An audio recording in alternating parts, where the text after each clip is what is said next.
In 2021, a classified Pentagon briefing leaked to the press just 3 sentences. But those 3 sentences changed everything military analysts thought they knew about the balance of power. The briefing said this: China has achieved capabilities we did not anticipate. Our current defense architecture cannot adequately respond. Timeline to parity already passed. Already passed. Not in 5 years, not by 2030, already passed. But here's what that briefing didn't explain, and what took me weeks of research to understand. China didn't just build better weapons, they studied us. Every aircraft carrier, every missile defense system, every strategic assumption we've made for 80 years, and then they built the exact tools to dismantle all of it. This isn't a story about weapons. This is a story about a strategy, a playbook, one that was written years ago, and we're only now realizing we're already in it. For 80 years, American aircraft carriers have been the defining symbol of U.S. military power. Not just ships, floating cities, 5,000 crew members, 80 aircraft, a nuclear reactor that runs for 25 years without refueling. Each one costs $13 billion. When a carrier group enters a region, the message is clear: America is here. Don't try anything.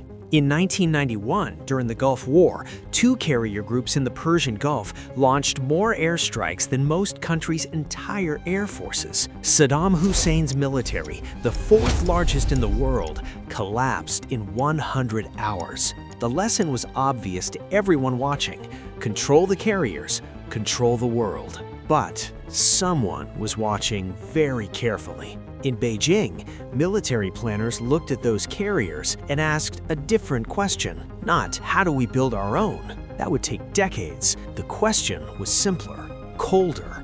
What if we could sink them before a single plane takes off?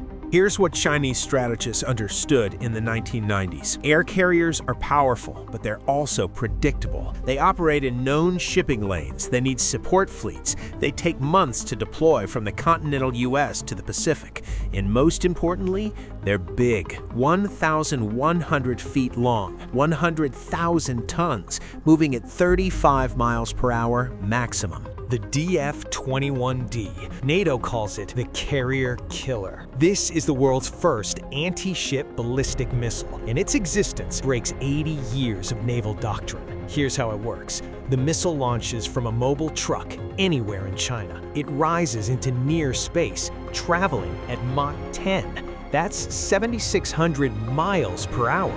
Then, in the final phase, it dives straight down toward a carrier that's still 1,000 miles from Chinese shores. From launch to impact, 12 minutes. In 12 minutes, a $13 billion carrier with 5,000 Americans on board becomes a target that cannot run, cannot hide, and, according to the Pentagon's own simulations, cannot be defended. But here's what most people don't understand. The DF-21D wasn't the end of China's anti-carrier strategy. It was just the first layer. Because the DF-21D had a weakness. It follows a ballistic arc, a predictable curve. In theory, with enough warning, a carrier could attempt evasive maneuvers. Missile defenses might get a shot. So China asked the next question: what if the missile didn't follow a curve? The DF-17 is a hypersonic glide vehicle.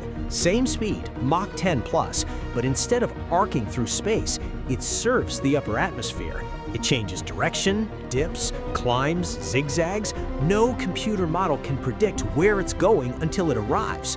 General John Hyten, former vice chairman of the Joint Chiefs of Staff, said this publicly, on the record: "We don't have any defense that could deny the employment of such a weapon against us." That's the 2nd highest ranking military officer in America admitting we can't stop it. But the DF-17 wasn't designed just for carriers. The target list is longer. Much longer. America doesn't just project power through carriers. We have forward bases: Okinawa, Guam, South Korea, Japan. These bases are the staging grounds for any Pacific conflict. Without them, American aircraft can't reach combat zones. Without them, we lose the ability to respond. China understood this, so they asked the obvious question. What if those bases didn't exist anymore in the first hour of a conflict? The H-6N bomber. It looks like a relic from the 1950s, and that's exactly what they want you to think. Modern H-6Ns carry hypersonic cruise missiles. They can launch from mainland China, never entering contested airspace, and hit bases in Japan, Korea, or Guam within 30 minutes. China has over 200 of these bombers. Imagine 50 launching simultaneously. That's 100 plus hypersonic missiles hitting every American base in the Pacific before a single F-35 gets off the ground. Carriers neutralized, bases destroyed. Now what? Now we get to what happens in the air. For decades, American air superiority was based on one assumption. Our stealth fighters were invisible, our pilots were better trained, our technology was a generation ahead. China looked at that assumption and built the J-20. The J-20 is a fifth-generation stealth fighter. It matches the F-22 in radar signature. It carries longer-range missiles, and China can build them faster and cheaper than we can build F-35s. But that's not the problem. The problem is what came after the J-20. The J-36, a sixth-generation fighter. No tail. 3 engines, a flying wing so stealthy it barely exists on radar. And here's the capability that changes everything. The J-36 operates as an airborne command center. It controls swarms of AI-powered drones, dozens of them, simultaneously. One pilot, 40 weapons platforms, making kill decisions in milliseconds. Human pilots can't compete with that, not because they're not skilled, because human reaction time is measured in seconds. AI reaction time is measured in nanoseconds. But even this isn't the pattern I mentioned. These are just pieces.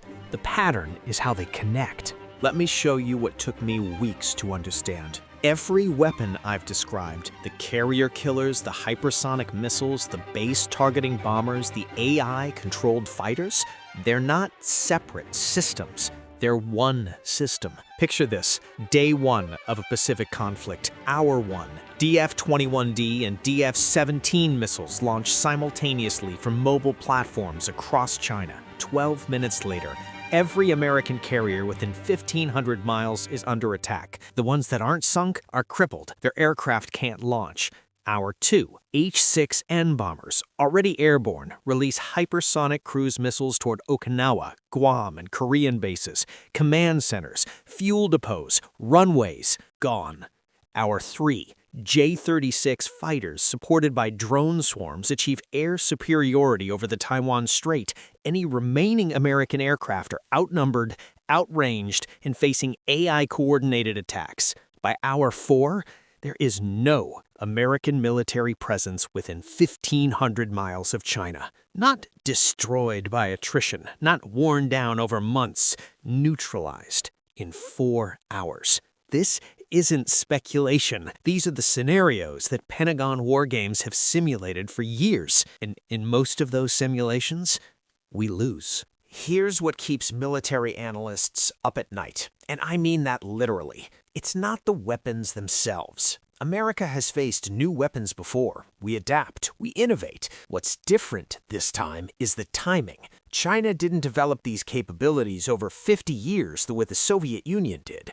They did it in 15. In 2010, China had no stealth fighters, no hypersonic missiles, no carrier killer capability. Their navy was a coastal defense force. By 2025, they have all of it. Operational, deployed, pointed at us. That speed of development isn't just impressive, it's destabilizing, because it means something uncomfortable. We didn't see it coming. And that raises the question no one in Washington wants to answer. Why didn't we stop them? The honest answer, the one you won't hear in official briefings, is that we were distracted.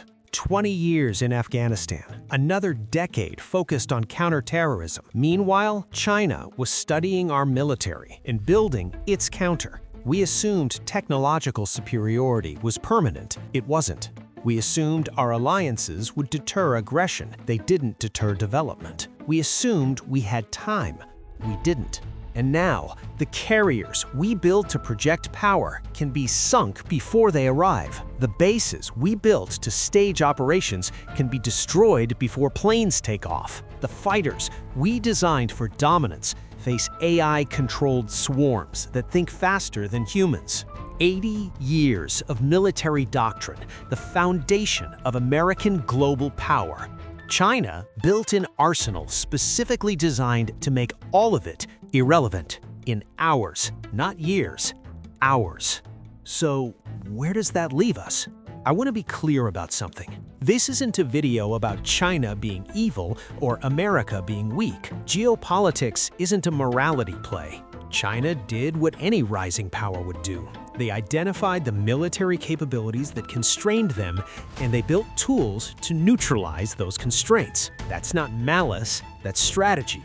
The question isn't whether China should have built these weapons. From their perspective, the logic was obvious. The question is what happens now? America still has the world's largest military budget, the most experienced fighting force, the deepest alliances. But for the first time in 80 years, we're facing a near-peer adversary who has specifically engineered their military to defeat ours. Not match it, defeat it.